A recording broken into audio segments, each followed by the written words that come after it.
দেখো গাইস, আজকে সকালবেলার বাজার ছেলেকে দিয়ে 500 টাকা পাঠিয়েছি, মাত্র কয়েকটা টাকা ফেরত এসেছে।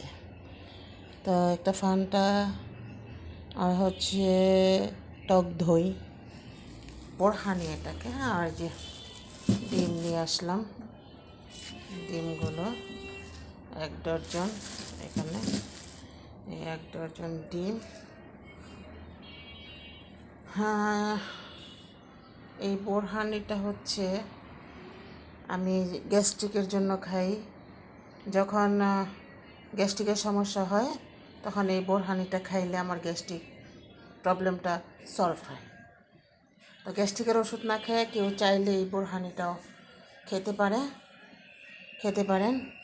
আর মেরিন্ডাটা মাঝে মাঝে খাই, আমার সাহেবও আনে।